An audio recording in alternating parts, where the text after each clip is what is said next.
Hello everyone, this is Mr. G and I welcome you to week 2. In this video, I'm going to go through how to navigate the musictheory.net lesson for this week. This will include how to access and go through the lesson, as well as how to access, complete, and submit the quiz. The first step is to click on and watch this video, which if you are watching this, if you are hearing me, then job well done. You're already part of the way there. The second step is to open the Music Theory Directions document, in which you will find information on the content of this week's lesson, which is reading notes in the treble and bass clef staffs. You will notice in the picture that there are either letters or words underneath each of the notes, and these are simply phrases that are easy to remember and will also make remembering the names of the notes much simpler and easier as well. My favorite happens to be face, the word that you get by spelling each of the spaces in the treble clef staff. Below this, you will find written directions for how to access the lesson, access the quiz, as well as how to go through the quiz. But like I said, I'm going to go over that in the video as well. Once you have read through the document, go back to Blackboard, go to step 3, then click on the musictheory.net lesson 1 link, which will take you to the lesson on the staff, clefs, and ledger lines. There are 3 ways to navigate this assignment, the first being clicking on the arrows at the bottom to progress forward or backward as you need. You are also able to use your computer's arrow keys to go forward or backward, if that is more comfortable for you. The second way is to go into the transcript, which you can scroll through, find a part that you want to review, and simply click on it, and you will be taken there. The third way is to click and drag this slider left or right to go backward or forward as far as you need to. You will also notice that there are several animations within a musictheory.net lesson, and if these are distracting, what you can do is click on the cog in the top right corner, go to Display As, and then click Images. What this will do is create a static view or an animation-free view of the lesson itself, all on one page. This has the added benefit of being able to be saved to your computer. And if you want to do that, if you're on Mac, Command P. If you are on PC, Control P. Select Save to PDF, and then save to a convenient spot on your computer. I don't know why the lessons are blank for me here, but I promise that they will not be blank for you. If you are wondering what this piano icon is at the top, if you were to click it, it will give you a pop-up piano that you can use to listen to specific examples in the lesson if you need it. Simply by clicking on a piano key, it will play out of your computer speaker.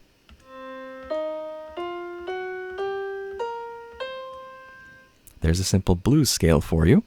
Or if you want to mark certain keys for whatever reason to help you keep track of certain things, simply select Mark and then click on a piano key you wish to mark. Notice that a red dot will appear. And once you are finished with the markings, you can clear them simply by clicking the Clear button on top. And if you are completely done with the piano, you can simply dismiss it by clicking the X. Once you are finished with the lesson, go back into Blackboard once more, then click on the link in step 4, which will take you to the quiz. Once you're here, you will be greeted with an open page, and simply click on Start Challenge to begin.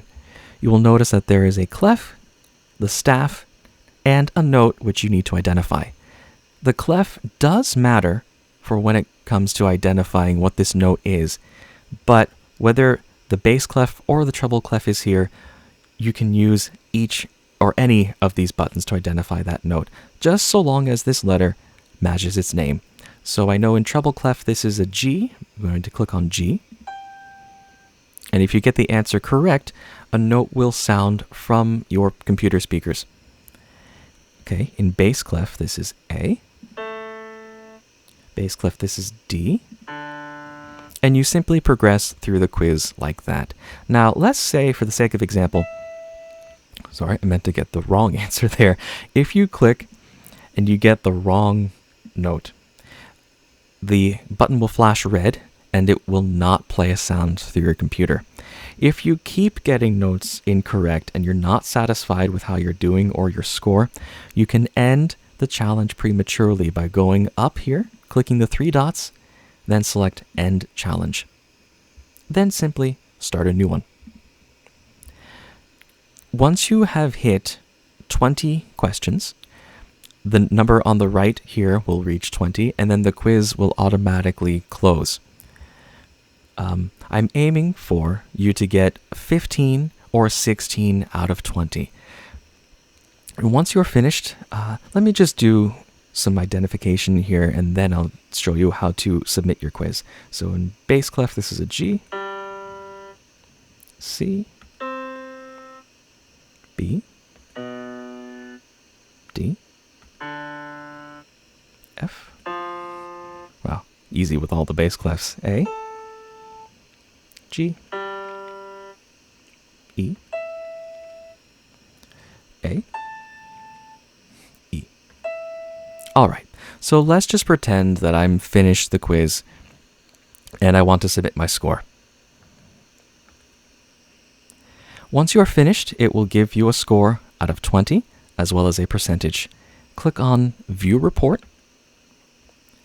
Then you will need to digitally sign your report by entering your name here, then clicking on Sign Report.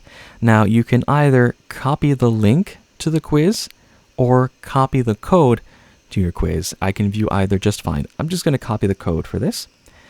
Whichever one you decide to copy, then go back into Blackboard, click on the assignment, scroll down to where it says Add Comments, and then paste whatever you decided to copy into the box. Then click Submit. And with that, you are done this week's musictheory.net lesson. If you have any questions about anything I've discussed, you always have my ear. Music be with you.